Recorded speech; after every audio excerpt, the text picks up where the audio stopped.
अच्छा और बुरा व्यक्ति की प्रवृत्ति है, लेकिन सवाल यह है कि क्यों और कैसे कोई व्यक्ति अच्छा या फिर बुरा बन जाता है। वहीं इससे भी जरूरी चीज यह है कि अच्छा इंसान कैसे बने। आज संसार में चारों ओर बुराई ही बुराई है।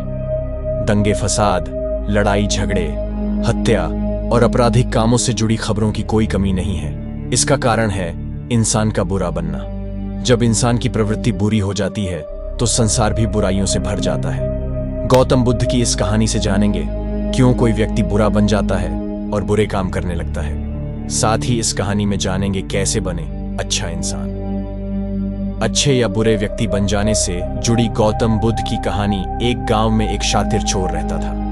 पूरा गांव उस चोर के बारे में जानता था, लेकिन इसके बावजूद भी कोई उसे पकड़ नहीं पाया। उस शातिर चोर ने अपना संपूर्ण जीवन चोरी करने में लगा दिया। इतना ही नहीं, आसपास के गांव और नगर में भी उसकी बराबरी का कोई चोर नहीं था। शातिर चोर का बेटा भी बन गया। चोरम चोर का एक बेटा था जिसे वह अपनी तरह ही शातिर चोर बनाना चाहता था। इसलिए वह अपने बेटे से हमेशा कहता था कि कभी किसी साधु या सन्यासी के उपदेश को मत सुनना। यदि कोई कुछ कहे भी तो अपने कान बंद कर वहां से भाग जाना। बचपन से ही उसका बेटा अपने पिता से इन्हीं बातों को सुनता आ रहा था, जिस कारण ये बातें उसके मन में बैठ गई थी। ऐसे में बड़े होकर बेटा भी अपने पिता की तरह शातिर चोर बन गया। एक दिन उसे बड़ा लालच आया और वह राजा के महल में चोरी करने के उद्देश्य से जाने लगा। तभी रास्ते में लोगों की भीड़ नजर आई। चोर ने देखा कि लोग एक सन्यासी के चरणों में गिरकर उनका आशीर्वाद ले रहे हैं। वो सन्यासी गौतम बुद्ध थे।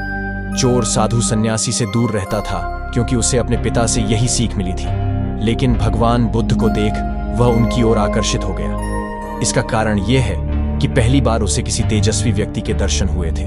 अचानक उसे पिता की बात याद आ जाती है कि साधु सन्यासियों से दूर रहना चाहिए। चोर असमंजस में रहता है कि वह सन्यासी के पास जाए या चोरी करने के लिए आगे बढ़ जाए। एकाएक उसके मन में यह प्रश्न आता है कि आखिर पिताजी क्यों साधु संतों से दूर रहने को कहते थे। इसका उत्तर जानने के लिए चोर भी लोगों के बीच बैठ जाता है और भगवान बुद्ध के उपदेश सुनने लगता है।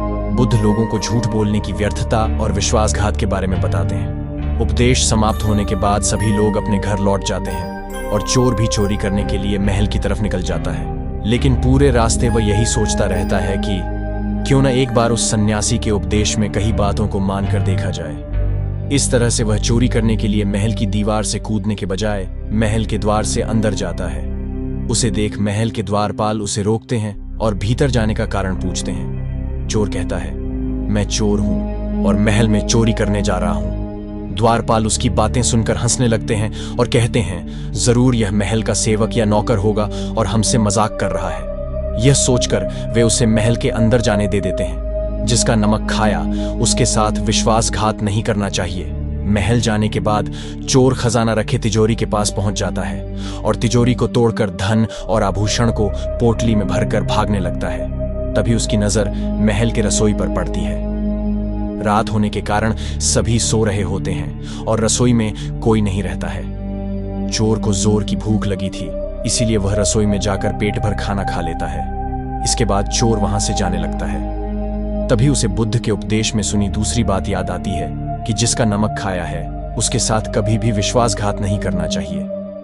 चोर सोचता है, मैंने इस महल का नमक खाया है, ऐसे में इनका धन चोरी कर मैं इनके साथ विश्वासघात करूंगा। इसीलिए चोर चुराए हुए धन को रसोई में ही छोड़कर जाने लगता है। महल के एक व्यक्ति की नजर चोर पर पड़ जाती है और वह शोर मजा देता है, जिससे महल के लोग चोर को पकड़ लेते हैं और राजा के पास ले जाते हैं। राजा चोर से पूछता है कि जब तुमने चोरी कर ली थी तो फिर इसे छोड़कर क्यों जा रहे थे। चोर कहता है, एक सन्यासी के उपदेश के कारण। संगत और उपदेश से होता है व्यक्ति के व्यक्तित्व का निर्माण।